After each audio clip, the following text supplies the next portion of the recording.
अखिलेश जी ने जो बयान दिया है, अखिलेश जी ने कहा कि वो दलित हैं इसलिए उन पर हमला हुआ है। तो अखिलेश के परिवार में लगभग 8 से 9 सांसद कहे जाते हैं। कि आज दलित समाज के वोट की एक राजनीति को बहुत बुरी तरह से खेला जा रहा है, जिसमें भारतीय जनता पार्टी ये चाह रही है दलित समाज को हम अपने साथ जोड़ दें, समाजवादी पार्टी चाह रही है कि हम अपने साथ में जोड़ दें। लेकिन भीम आर्मी को पेट में दर्द क्यों?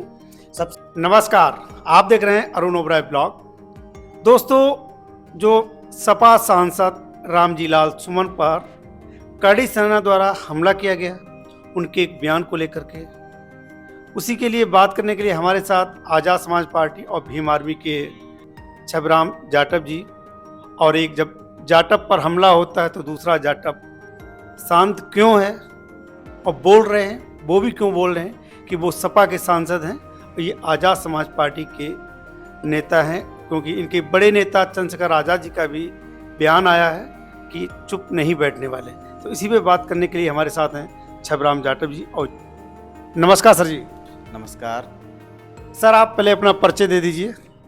मेरा नाम छबराम जाटव है और मैं आज़ाद समाज पार्टी कानपुर मंडल का प्रभारी हूँ। कानपुर मंडल के प्रभारी हैं। सर, जो सपा सांसद रामजी लाल सुमन जी ने जो बयान दिया था राणा सांगा के बारे में, और बयान पर क्या कहना चाहते हैं, थोड़ी ही शब्दों में बोलिए।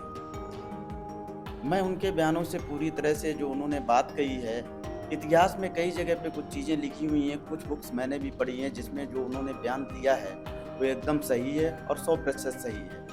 जो बात कही है तो मैं उनकी बात से 100% सही पाता हूँ।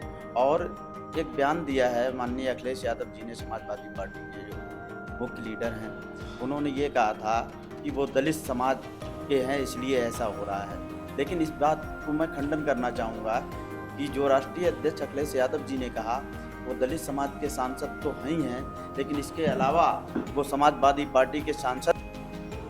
अखिलेश जी ने जो बयान दिया है, अखिलेश जी ने कहा कि वो दलित हैं इसलिए उन पर हमला हुआ है। तो अखिलेश के परिवार में लगभग 8 से 9 सांसद कहे जाते हैं। वहीं पर वो भी बैठते हैं।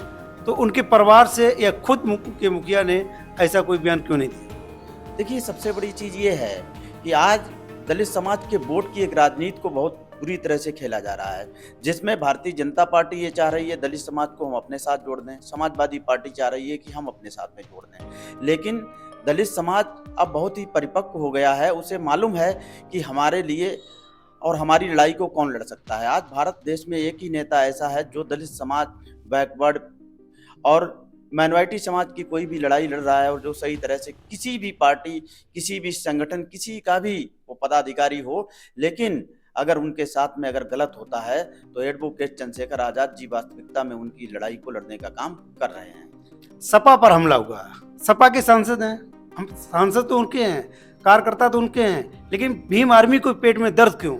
सबसे बड़ी चीज ये है कि अभी एक समाजवादी पार्टी के प्रवक्ता आए थे, भदौरिया ठाकुर समाज से थे। जब उनसे पूछा गया तो उन्होंने कहा कि ऐसी ऐसी बात है।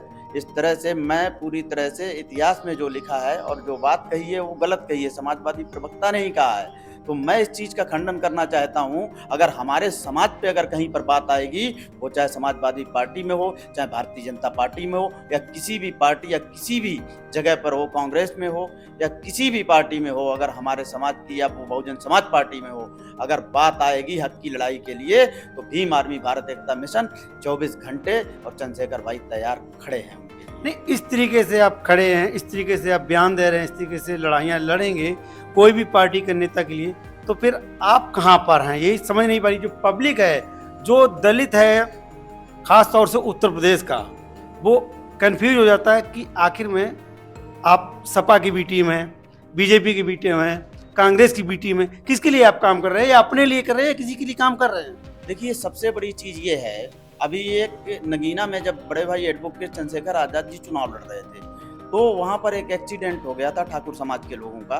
तो उन्हें कोई भी उठाने के लिए नहीं आया। एम्बुलेंस से पहले उन्होंने अपनी गाड़ी में बैठाल करके उनको ले गए, और ले जाने के बाद में पूरी तरह से इलाज कराने का काम किया। जब उनसे पूछा गया कि ये तो आपकी पार्टी में एंट्री ही नहीं है, तो उन्होंने कहा पहले ये एक इंसान है। तो सबसे बड़ी चीज़ ये है, हम लोग जो हैं वो हक की लड़ाई के लिए अगर कोई भी चीज़ होती है, उसके लिए हम लोग बी टीम किसी की भी नहीं है।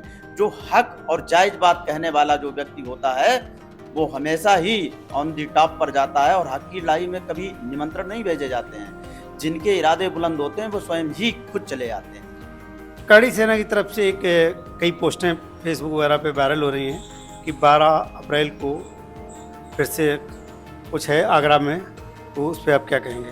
देखिए, ये वो खुला चैलेंज कर रहे हैं। कहीं न कहीं सरकार का उन्हें संरक्षण प्राप्त है। सरकार अगर चाह ले तो किसी भी कहीं पर पूरे प्रदेश में एक भी पत्ता नहीं हिल सकता है।